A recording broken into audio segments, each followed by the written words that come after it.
don't know the power of the dark side. Today's review is Star Wars Revenge of the Sith. Now, to me it is helpful to watch the Star Wars The Clone Wars animated series to know what point in time where we are at. This movie takes place after Attack of the Clones and after the 6 seasons of Star Wars The Clone Wars. Now, they did a new season of The Clone Wars. They did Season 7 and The Bad Batch. It's kind of like Season 8. And in Star Wars Clone Wars Season 7, the explanation is here is that Anakin and Obi-Wan, they are out to rescue the Chancellor. He's been abducted by Count Dooku. While Anakin's Padawan, off-screen in this movie, and in Season 7 of The Clone Wars, she is out hunting down Darth Maul because Darth Maul is alive. Well, how? I don't know. I thought he was dead. She's out fighting Darth Maul because he's resurfaced.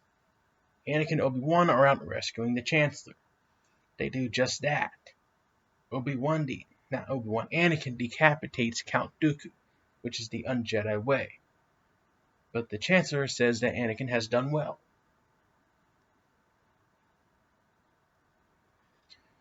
So they go back to Coruscant. They're trying to locate General Grievous. Obi-Wan is assigned to go after Grievous. The Jedi Council, they are suspicious of the Chancellor. The Chancellor's term limits have expired, but he's enacted his emergency powers. He's also prolonging the war that is going on. That's very out of character for a Chancellor. And the Council, they are very suspicious. So they appoint Anakin to watch over the Chancellor. And the Chancellor, he tries to turn Anakin to the dark side. Anakin, he has a different way of the Force. Now, he does not trust the Jedi Council. Thinks they're puppets, politicians. They won't let him become a Jedi Council. So he is assigned to watch over the Chancellor.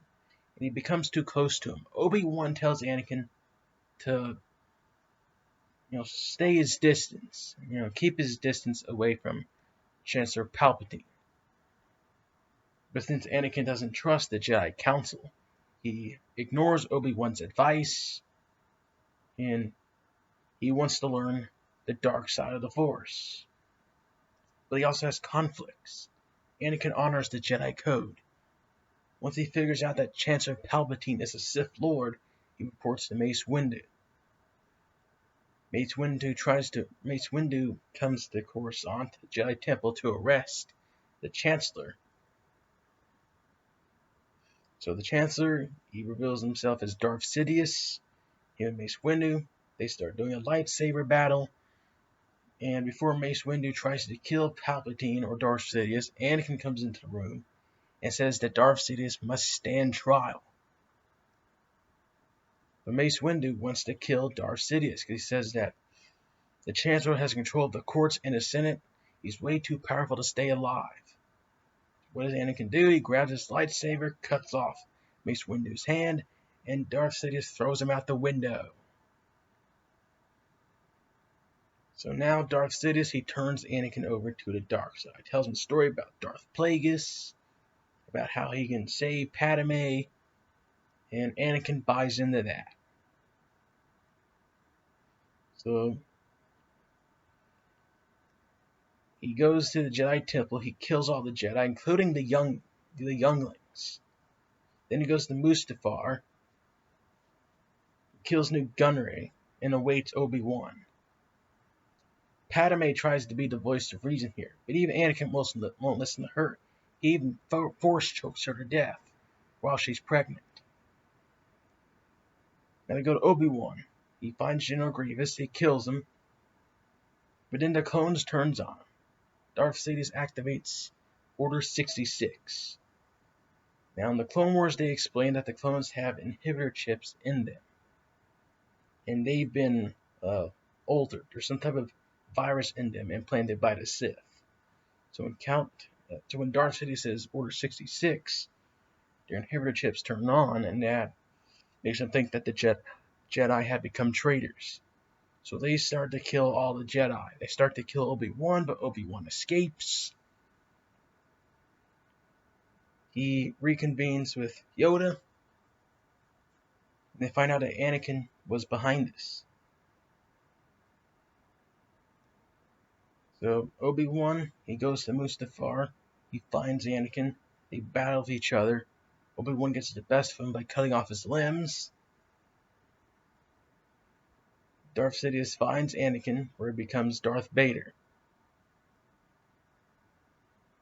Obi-Wan goes to the hospital to visit on Padme. She gives birth to two twins, Luke and Leia. Padme's son, he dies of childbirth, and so Obi-Wan decides to separate the twins.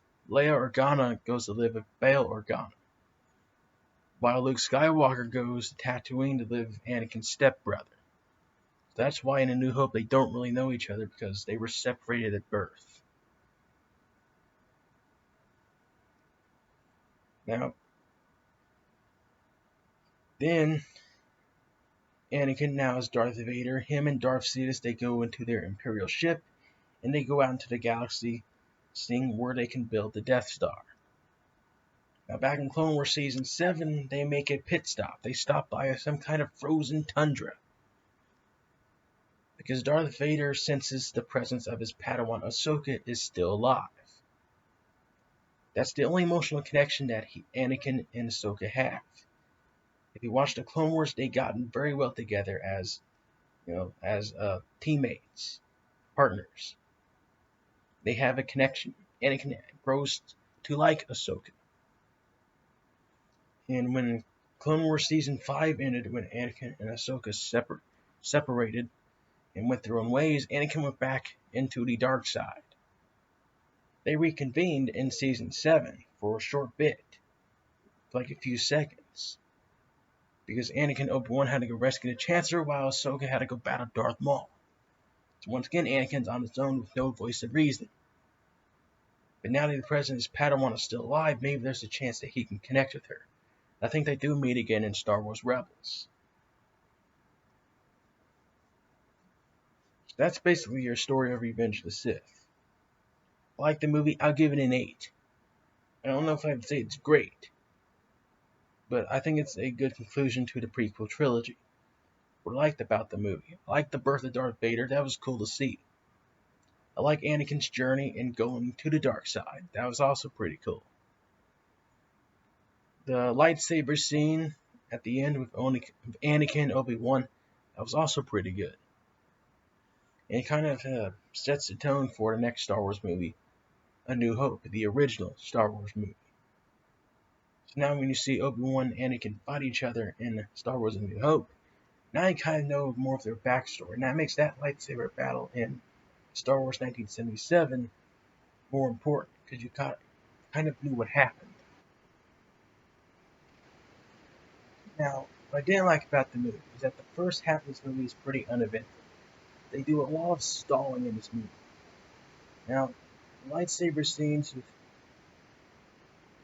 battles with Count Dooku and General Grievous are pretty good. But at the same time, they don't really serve a purpose. We all know what's going to happen in Revenge of the Sith. Obi-Wan fights Anakin at the end. And they're pretty much stalling till they get to that point. So what's the point of everything else? That's the problem with this prequel trilogy. We know what's going to happen, so why waste our time? George Lucas had plans to do a prequel trilogy long before the original one. So why didn't he do the prequel trilogy first, then do the originals? Even in interviews, he said he didn't have the technology at the time. But you didn't need a lot of technology. You didn't need the overabundance of CGI. Just use practical effects like he did in the original trilogy. I don't know why to make the Star Wars series so confusing, but that's how he did it. Another problem that they have is that the Jedi are complete hypocrites. So, Anakin killed Count Dooku. They said that was the un-Jedi way. But yet it was Mace Windu that decapitated the head off of Jango Fett and tries to kill Palpatine without having him stand trial, which is the Jedi way. If you're accused of a crime, you must stand trial. They had Ahsoka stand trial in Season 5 after she was framed for murder. So Palpatine doesn't get a trial. Seems like the Jedi seem kind of hypocritical there, going back on their word. So that means Anakin was right all along. It means he's right. The Jedi turned to the dark side. They're about themselves. Think about it. They select and choose on who they want on their council. Not only that, they want every planet in the galaxy to sign peace treaties. I think the Jedi seem more like Sith Lords than the actual Siths themselves. I think Anakin was right here. He was right to go to the dark side. He became a little too selfish, a little misguided, but I think he's right. There's some point that Anakin makes right about in this movie. The Jedi are also complete fools. After seeing the original trilogy, we all knew that Chancellor Palpatine was Darth Sidious. And so, my message to George Lucas, you're trying to tell me that the Jedi, for 6 years, for 3 movies, did not know that Chancellor Palpatine was a Sith Lord until Anakin told them. Like, we all knew this, so how could they not? How could Yoda not know this? Maybe they did, but it took them 3 movies to find out that Chancellor Palpatine is a Sith Lord. Like, dude, Chancellor Palpatine, he's the puppet master. He's playing the Siths, he's playing the Jedi. Nobody knows what the Chancellor's up to. That's kind of sad. I mean, Count Dooku, he's an old Jedi. He used to be a Jedi. He's the master of the Sith, and he doesn't know that the Chancellor is a Sith Lord? Wow. As far as Revenge of the Sith goes, I like it. I think it's good. I'll give it an 8 out of 10. I'll see you guys for Solo, whenever that will be.